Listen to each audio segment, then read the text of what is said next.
Welcome back to East Texas now. We are going to be joined very shortly by Mariela Gonzales. She is on the phone with us right now. Hey, how's it going? Hi there. So I heard we've been kind of following the story all day. We've read the press release out loud. Can you tell us any more information that you've heard regarding the shooting in North Jasper County? Yeah, so right now I'm at the Jasper County Sheriff's Department office, right where kids that were attended the party are being interviewed, so they can get statements from what occurred. Now, the sheriffs, they received several calls regarding the shooting. They arrived on County Road 263 shortly before 2:30 in the morning.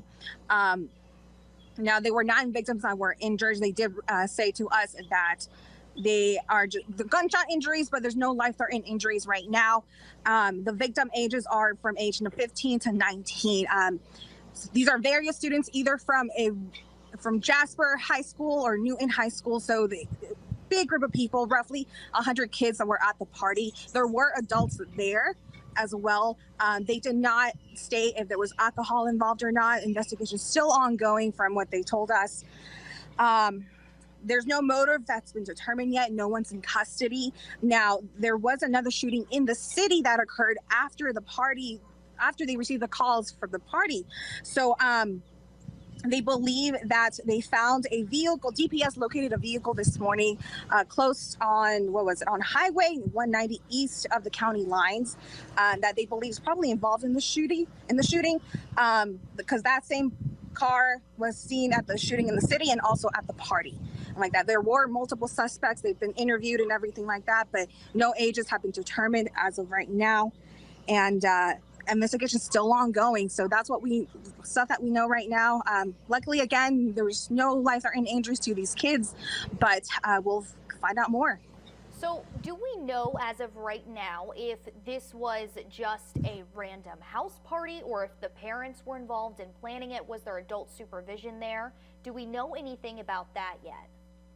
So no, not right now, but it was a family home is what we can determine for right now. And there's no say if it was a student's home or if it was just an owner's home, but as right now, we're collecting that information.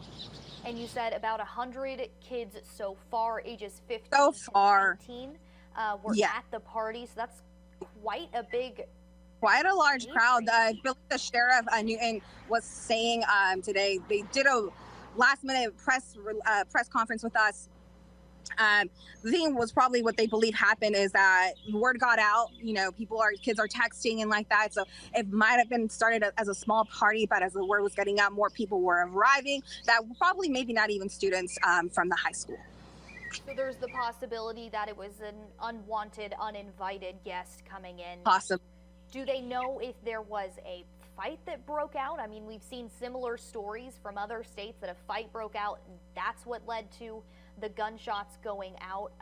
Do we know anything about that, or are they still not fully saying? They're still not releasing it. We did ask if it was possibly a gang-related issue like that followed through. They said not at this time. They're still investigating right now. So as of right now, we don't know if there was anything that happened at the party that led up to that point.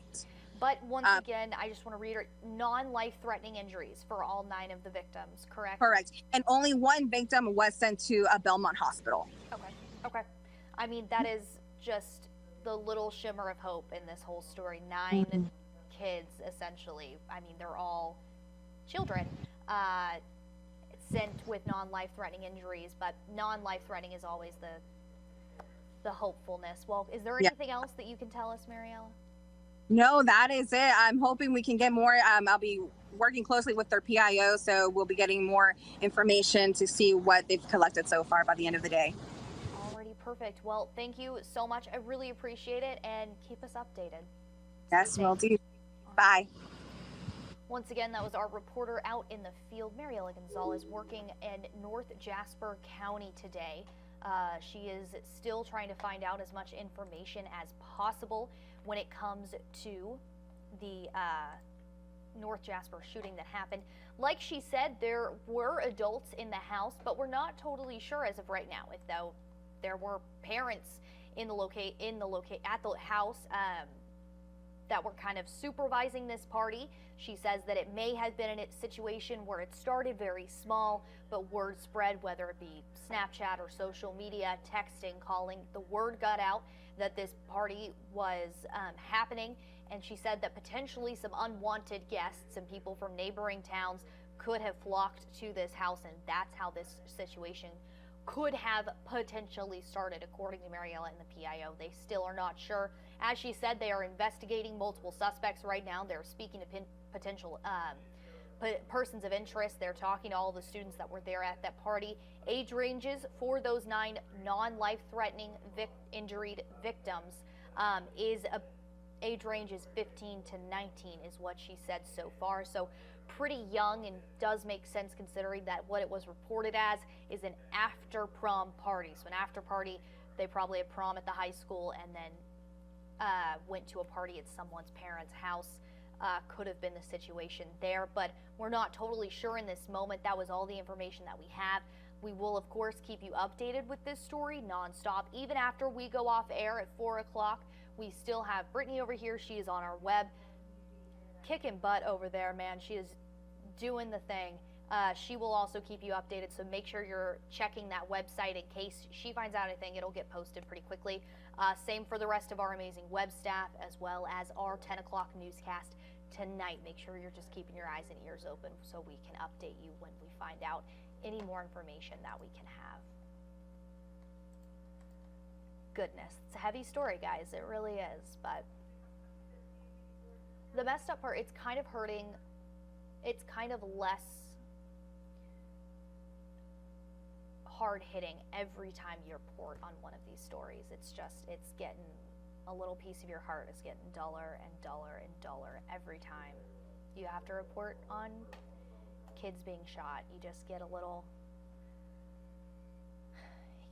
more desensitized, and it's so terrifying to acknowledge for a lot of people. You know, it's something that is happening quite frequently right now. And that's just a fact of the matter. It is happening quite frequently right now, or at least we're paying attention more right now. So we're seeing it happen a lot more frequently. We're noticing it a lot more.